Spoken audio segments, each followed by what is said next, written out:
No one likes a bad sauce, and a good sauce can make or break any recipe. So today I'm going to show you 5 simple sauces, all made from one single sauce, and these are absolutely incredible and anyone can make them. We'll start off by making our base mayonnaise. This is just a regular whole egg mayo. I am using raw eggs for this recipe. If you don't want to use raw eggs, you can use pasteurized, or you can even just use store-bought mayonnaise. That choice is all yours. One thing I will just quickly touch on is the eggs. Now, I am using raw eggs, and eggs are completely different all around the world and depends on where you get them from. In Australia, most cases they're stored in the fridge, and this is because the bloom or the protective layer around the egg has been removed, and it just decreases the chance of any bacteria growth and prolongs the shelf life. If you do have hens that lay their own eggs, or if you're going to the store and buying eggs that are not in the fridge, I don't recommend using raw eggs for this recipe. Either use pasteurized or just use store-bought mayo and then add all of the ingredients that we're going to add.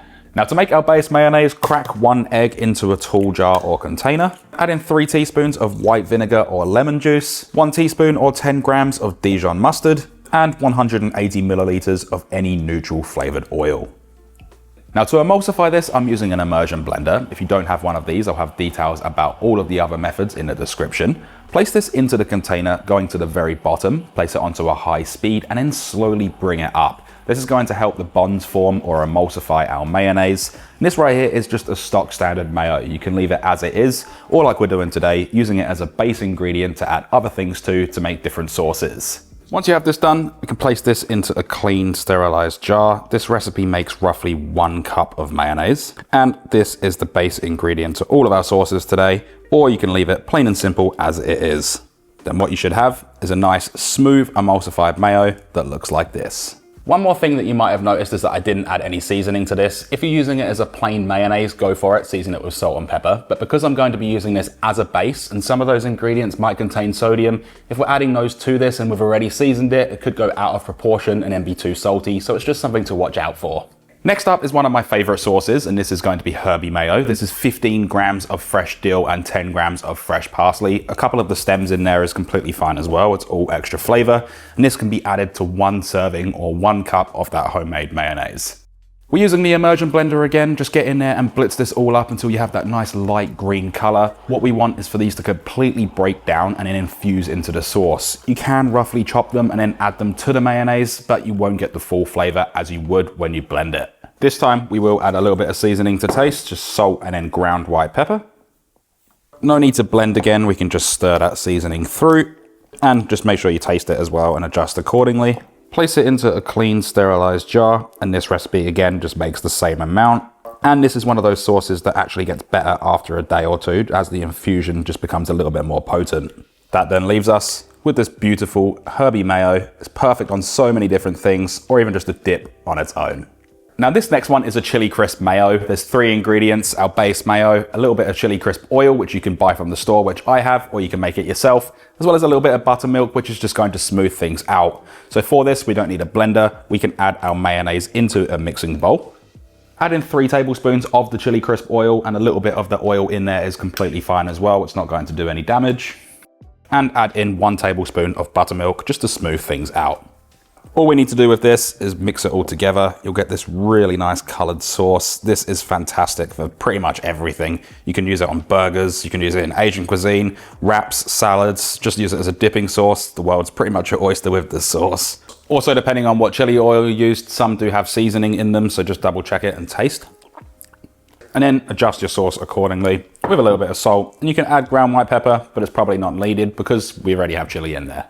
Give that another quick mix, just mix that seasoning through, and just like the others, straight into a clean, sterilized jar. That then leaves us with this beautiful chili crisp mayo. Like I said, you can use this on pretty much anything. Next up is tartar sauce, perfect on fish or seafood, or really anything that you like a little bit of fragrance and floral notes to. There's 7 ingredients, including our base mayonnaise, which is the 1 cup's worth. Now, because we're blending this, we don't need to chop anything up. What I have here is 2 slices of dill pickles, 1 shallot that's been halved and peeled, 2 tablespoons of capers, no need to give them a rinse, that's all extra flavor, 5 grams or 0.2 ounces of flat leaf parsley, 1.5 teaspoons of Dijon mustard, and a squeeze of about 1/4 of a lemon. Try and actually get it in the container and not all over your bench. Get back in there with the immersion blender and blitz this all up. If it gets a little bit too thick, you can add a splash of water to thin it down. You can even add a little bit of buttermilk if you have some lying around. But what we're mainly focusing on is breaking up any of those big ingredients and getting the most flavor extracted out of them. Taste test it, check if it needs salt, pepper, or a little bit more lemon juice. The acidity is perfect, just needs a touch of salt and a little bit of ground white pepper. Give it a quick mix, just make sure that seasoning is fully mixed through. Get it into a clean and sterilized container. And there we have our quick and easy tartar sauce, perfect for all things fish and seafood.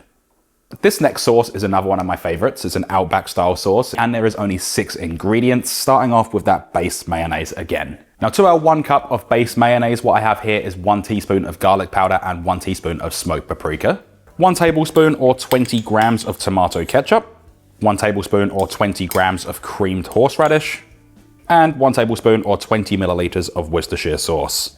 I'm also going to season this one now because I know it definitely needs salt and a little bit of ground white pepper.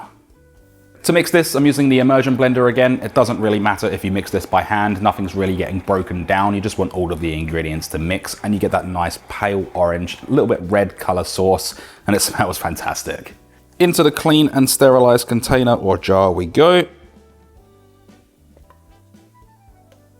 And this right here is our delicious Outback sauce, definitely one of my favorites. Last but not least is probably everyone else's favorite, which is ranch sauce. It's easy to see why it is absolutely delicious, and I'm using 9 ingredients to make this, including one of them, which is the 1 cup of our base mayonnaise. Now to our base mayonnaise, I have half a cup or 120 grams of sour cream, 1/4 of a cup or 60 milliliters of buttermilk, 2 grams each of dill, parsley, and chives, and a little bit of stem is completely fine, just adds extra flavor. 1 teaspoon each of onion and garlic powder, and it's all stuck to the bottom of the bowl. And 1/4 of a lemon, just squeeze in the juice. And again, try not to get it all over your bench. Add in a little bit of salt, as well as some ground white pepper. You can also use cracked black pepper for any of the recipes I've done in this video as well. Get back in there with an immersion blender, blitz this all up, mainly concentrate on breaking up all of those herbs. You can use dried herbs if you don't want to use fresh, and you can roughly chop it all and fold it all together. But just like the Herby Mayo that we did at the beginning, it's better if you blend it, extract all of those flavors. It's going to be so much better. Add it in to the clean and sterilized jar. And we have our delicious ranch sauce that is perfect for pretty much everything. So with all of that done, we then have our 5 sauces. This is all made from that 1 single sauce, which is our base whole egg mayonnaise. We have our chili crisp, our Herby, our ranch, our Outback, and our tartar sauce. And all of these will last about a week in the fridge. If you've used store-bought mayo, they will last up to 2 weeks, but they will start degrading a little bit, especially if you've added fresh herbs. If you've made it this far into the video, thank you very much. On screen right now is a couple of videos that YouTube recommends that you might like from my channel. Don't forget to leave a like, leave a comment as well if you want to see a part 2 of this recipe, or even let me know what your favorite sauce is, and consider subscribing. Thanks for watching.